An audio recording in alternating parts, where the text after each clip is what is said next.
നമസ്കാരം, എംബ്രേസ് എപ്പിലേക്ക് വീണ്ടും സ്വാഗതം.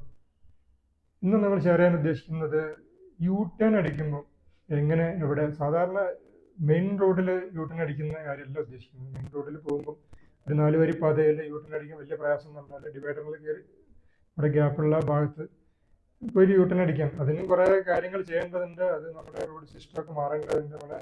ഒരുപാട് കാര്യങ്ങളുണ്ട്. പക്ഷെ ഇവിടെ ഉദ്ദേശിക്കുന്നത് സാധാരണ ഒരു ചെറിയ റോഡിലോ ചെറിയ ടൗണിലോ വൺ വേ അല്ലാത്ത റോഡുകളിലൊക്കെ എങ്ങനെ നമ്മൾ യു ടേൺ ചെയ്യാം, സൗകര്യപ്രദമായിട്ട് എങ്ങനെ യു ടേൺ ചെയ്യാം, മറ്റുള്ളവർക്ക് പ്രയാസമില്ലാത്ത രീതിയിൽ എങ്ങനെ യു ടേൺ ചെയ്യാം.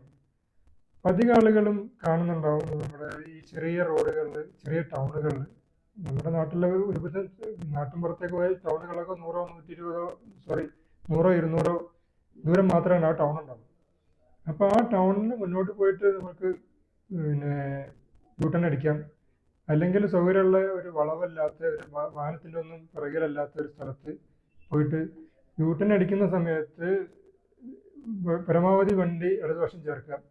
എന്നിട്ട് തിരിച്ച് റോഡിലേക്ക് ഒന്ന് കയറ്റിയതിന് ശേഷം മുഴുവനും ഈ ലെഫ്റ്റിലേക്ക് സ്റ്റിയറിംഗ് തിരിച്ചതിന് ശേഷം ഒന്ന് റിവേഴ്സ് ചെയ്യാം. പരമാവധി ബാക്കിലേക്ക് എത്രയാണ് സ്പേസ് ഉള്ളത് അതും വരെ റിവേഴ്സ് ചെയ്തിട്ട് വീണ്ടും ബ്രേക്ക് ചെയ്ത് സ്റ്റോപ്പ് ചെയ്തിട്ട് ഫുൾ സ്റ്റിയറിംഗ് റൈറ്റ് സൈഡിലേക്ക് ഫുൾ സ്റ്റിയറിംഗ് തിരിക്കാം.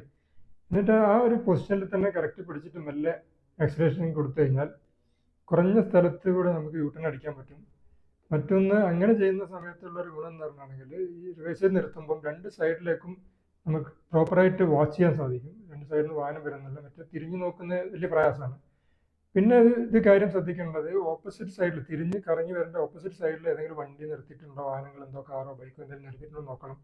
നമ്മുടെ നാട്ടിൽ കാണുന്ന ഒരു സിറ്റുവേഷനാണ് ഇതൊന്നും പരിഗണിക്കാറില്ല. നമുക്ക് യു ടേൺ അടിക്കണം തോന്നി യു ടേൺ അടിക്കും. അപ്പം അധികം ആളുകളും ചെയ്യുന്ന ഒരു കാര്യമാണ് ഈ സൈഡായിട്ട് വണ്ടി നിർത്തിക്കാനും ടേൺ ചെയ്യുന്ന സമയത്തും ഒക്കെ ഈ മൂവ് ചെയ്ത് തുടങ്ങിയിട്ടായിരിക്കും സ്റ്റിയറിംഗ് തിരിക്കാൻ തുടങ്ങും. അപ്പം സ്റ്റിയറിംഗ് ചിലപ്പോൾ ഓപ്പോസിറ്റ് സൈഡിലേക്ക് വീല് കിടക്കുകയാണെങ്കിൽ കുറച്ച് മുന്നോട്ട് ഈ രീതിയിൽ ഡയറക്ഷനിൽ മുന്നോട്ട് പോകും. എന്നിട്ടാണ് തിരിഞ്ഞ് കറങ്ങി വരിക. അപ്പം കൂടുതൽ സ്പേസ് എടുക്കും. അപ്പം ഇതൊക്കെ എവിടെയാണ് പഠിക്കേണ്ടത് തന്നെ, ഡ്രൈവിംഗ് പഠിക്കേണ്ട സമയത്ത് പ്രോപ്പറായിട്ട് പഠിപ്പിക്കേണ്ട കാര്യമാണ്. അല്ലാതെ മെയിൻ റോഡിൽ തിരക്കുള്ള സ്ഥലത്ത് ഡ്രൈവിംഗ് പഠിപ്പിച്ചിട്ട് ആ ബ്ലോക്ക് ഉണ്ടായിക്കോട്ടെ, ഫസ്റ്റ് ഗിയർ ഇട്, സെക്കൻഡ് ഇട്, തേർഡ് ഇട്, ഫോർത്തിലേക്ക് ഒരു ടോപ്പ് ഗിയറിലേക്കോട്ടെ ആ ഡ്രൈവ് ചെയ്യും. ഇതാണ് നമ്മുടെ നാട്ടിലെ പഠന രീതി. എങ്ങനെയാണ് ഓരോ സ്റ്റെപ്പും എങ്ങനെയാണ് ഡ്രൈവിംഗ് പഠിക്കേണ്ടത്, ഫ്യൂൽ എഫിഷ്യൻസി ഡ്രൈവിംഗ് എങ്ങനെ ചെയ്യേണ്ടത്, ഈ ടയറിൻ്റെ മറ്റുള്ള തേയ്മാനങ്ങൾ കുറച്ചിട്ട് എങ്ങനെ ഡ്രൈവ് ചെയ്യാം, സേഫ്റ്റിക്ക് ഇമ്പോർട്ടൻസ് എടുത്ത് ഇങ്ങനത്തെ കൺവീനിയൻ്റ് ആയിട്ടുള്ള കാര്യങ്ങൾ എങ്ങനെ ചെയ്യാം എന്നൊക്കെയുള്ള ട്രെയിനിങ് ആവശ്യമുണ്ട്.